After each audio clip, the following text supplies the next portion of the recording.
grace of God. Now, I'm gonna tell you something. You gotta have a tremendous work ethic to be successful in here. In other words, and you can relate to this, you gotta have a lot of dog in you.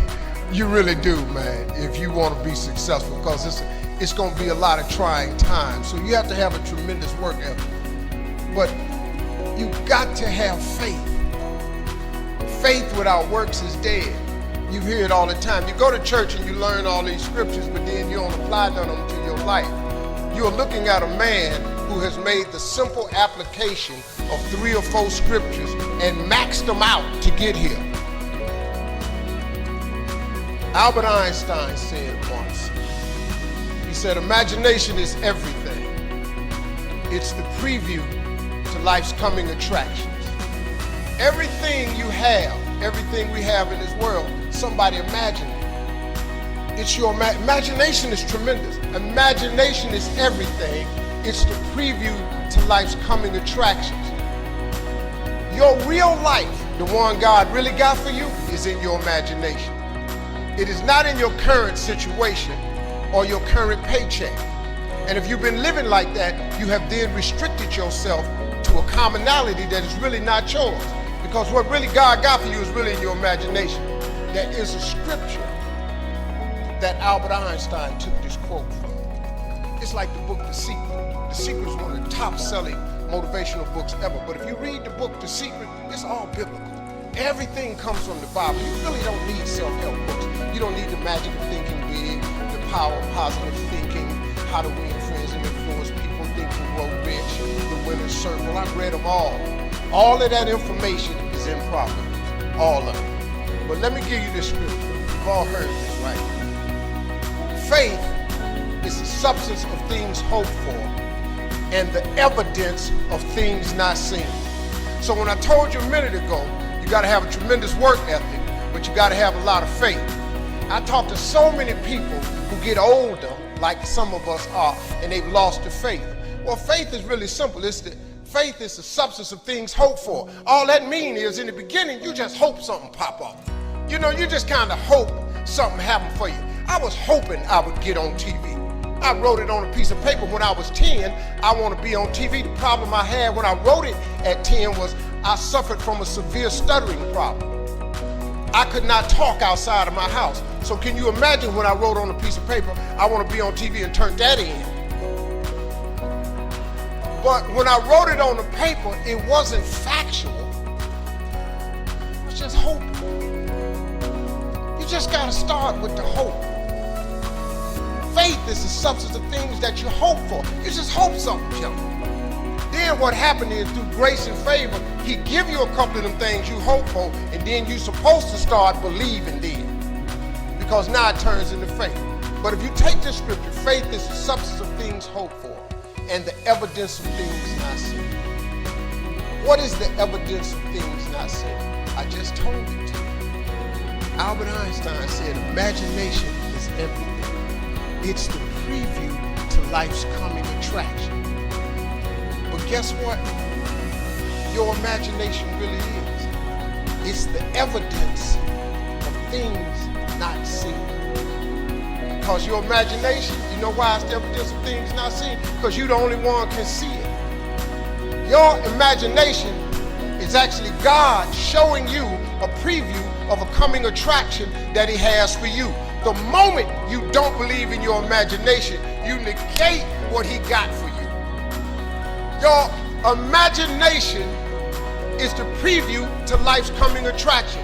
It is the evidence of things not seen. Because can't nobody see it with you. Your problem is you keep telling your imagination to the wrong people. See, if you want to kill a big dream, tell it to a small-minded person. It's dead. How many times, man, have you had a tremendous idea? Something you thought was the one, and you went and told it to your loved ones and your so-called friends, and they shot it down.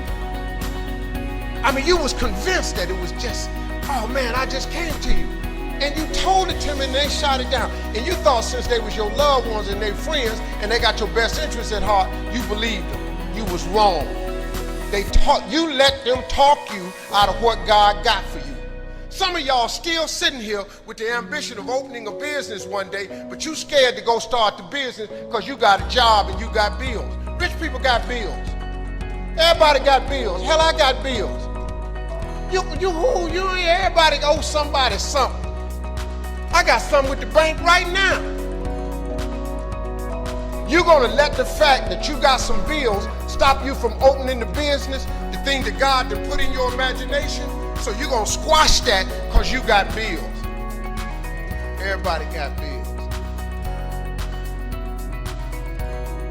Your real life is in your imagination.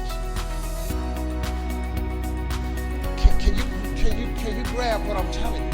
So I don't know what you thought I was gonna say to you. I'm just a real dude. I don't even have the education you all have. I flunked out of school. I ain't got no education. I don't use 4-syllable words.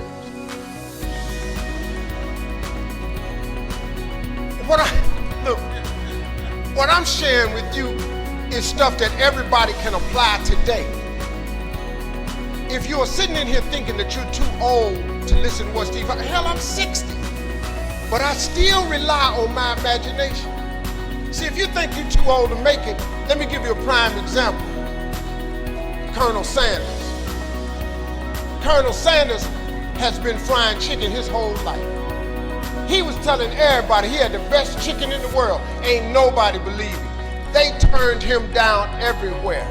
Colonel Sanders didn't get a franchise till he was in his 60s. Kentucky Fried Chicken sell more chicken than anybody in the world today. So if you're sitting here thinking because you got a little gray on you, you too late, as long as God waking you up in the morning, that's the sign that he ain't through with you. So what you tripping for? You sitting up in here like God can't do nothing for you because you 60. Man, you know what I'm asking God for right now? And I'm 60. If you could see my vision board, you would be blown away. Because I got enough right now. I really know. But I ain't in the need business. I'm in the want business. There ain't nothing wrong with wanting something. Quit going down to these churches y'all sitting up in here going down to, keeping you in these little boxes. God got a big life for you. The smallest scripture I ever read changed my life. The scripture real simple. You have not because you ask not. Do you know the difference that could make in your life? I'm just giving you real talk now. I'm just trying to tell you how I got here. See, I have no education. When the last time you really asked him for something? Or do you keep making requests that's inside the confines of your paycheck? When you gonna get outside of that? Didn't I just tell you God ain't in your paycheck? Didn't I just tell you he ain't in your job title? The life God got for you is in your imagination. Why you still imagine this stuff? Why you keep dreaming of a summer home? Why you keep dreaming of retirement, leaving your grandkids money? So I'm at the age now where I think about my grandkids. I got 7 TV shows. Dog, I only need one. One show pay me enough money. I need 4 for my wife. The other 3 is for the grandkids. I just need one. I do not live my life in the confines of what anybody says to me. I let my imagination go, and now imagination is a preview to life's coming attraction. But what that really means is God showing you a preview of what he has for you. So now, if you have not because you ask not, do you understand if you up your ask, he has to up his give? This period. This is simple stuff that anybody can apply. You ain't even gotta have no degree to do this. You don't even have to have no money to do this. You can start this today and change your whole game. Because you're gonna need grace and favor anyway. You have not because you ask not. Quit asking God for little bitty stuff. Lord Jesus, help me make my rent. Don't he always? All y'all got somewhere to stay. How about this? Why you keep asking for rent? Why don't you ask for a mortgage? If he gonna give you the money for a place to stay, what difference do it make to God? But if you keep saying rent, ain't he fair? He keep giving you rent. If you ask for a mortgage, he'll give you a mortgage. But you have not because you ask not. Lord Jesus, help me fix my car so I can make it to work. Why do you keep praying over that raggedy car? Why don't you ask God for a car that don't need fixing? You know, they roll them off the assembly line every day. How you can't get a new car? How you serve God? How you go to church and you can't get a car? Just a new car. How you can't get that from God? You know why? Because you ain't asking. You keep asking him for stuff that fit in your paycheck. Your paycheck say a 2015 Lexus, so you go down there and ask him for that. And guess what you get? A 2015 Lexus. You up your ask, he up his give. You have not because you ask not. This ain't a magic trick, man. I get tired of rich people talking to people and they make you buy these programs and stuff so they can drag you out for 8 years. I have asked God for some tremendous stuff. Everything he hasn't given to me is on the way. When I was homeless, I lived in a car for 3 years. I made some decisions in my life, man, that threw myself off the cliff. My decision in October 8th, 1985, I walked into a comedy club for the first time on a dare from a girl.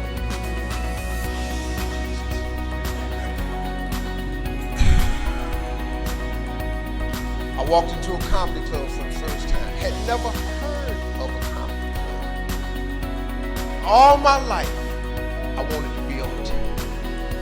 Had never heard of a comedy club. October the 8th, I walked into Hilarity's Comedy Club in Cuyahoga Falls, Ohio.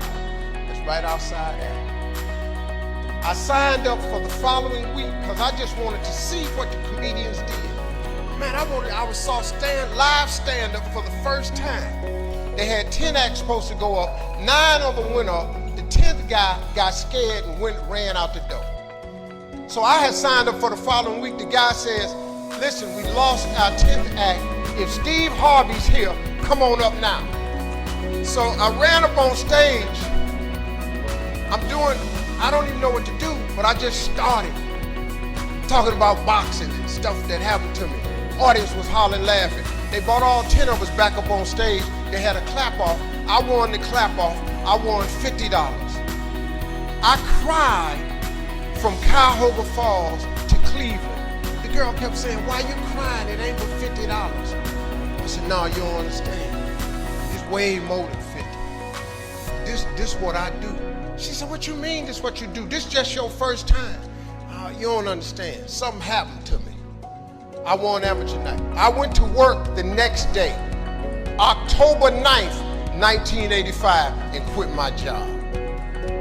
Now, I don't recommend that you do it that way, because 2 years later, I was homeless. Because the first year of comedy, I made $3,400. The next year, I made $4,800. And the third year, I made $5,300. I got a wife, a set of twins. I'm sending every dollar I got to them.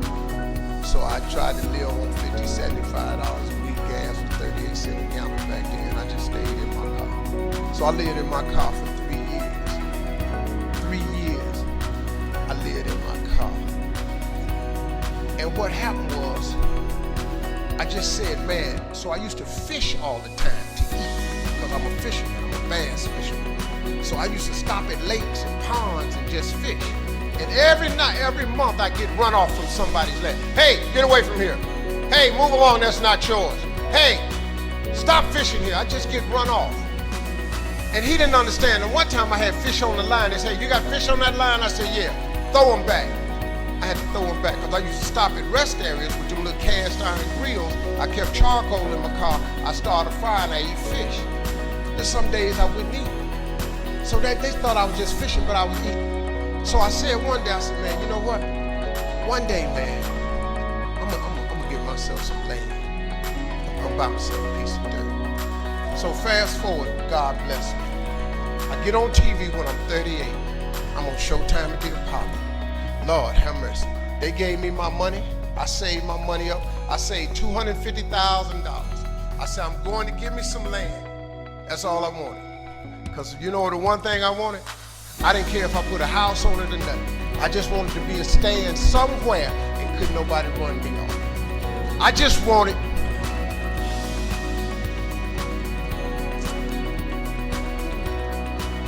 you know, man, I was in a world of hurt. So sick of just getting run off every time I stop. Got this money, man. I saved my money. I saved $250,000. I'm going and I'm looking for some land. The first day I get there, I see a piece of land in Texas. So beautiful. I couldn't believe it. Had rolling hills, had a pond on it where I could fish. The dude took me over there. I look at the land, and I'm looking out. I said, man, this is great right here. I said, sir, how much is this right here? He said, well, it's about $600,000. I said, man, I ain't got that kind of money. He said, well, how much do you have? I said, I got $250,000. He said, let me think about it. And I was standing there, and then I stopped. I said, sir, can I ask you a question, man?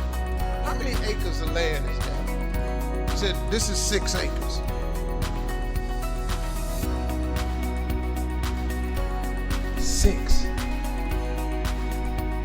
Six years ago, I just asked God, just give me 6. See, I didn't want a whole lot of acres. I just wanted my cut. Just give me my 6. And so I said, ain't this crazy? So I thought about it. I said, man, what can we work out? Right before I got ready to say it, the guy that took me over there said, Steve, let me show you something right quick. He took me over to this hillbilly's house. Took me over to this hillbilly house named Jerry Campbell. I was a little nervous about meeting him, man, because I didn't like the way he talked, but mess around, turned out to be one of the finest men I've ever met in my life. Became a father figure to me, old white man. He took me over and showed me this land, and it was massive. It had 3 lakes on it. It had rolling hills, it had trees. It was unbelievable, man. I said, man, this is incredible. I said, man, how much is this? He said, this 16 acres.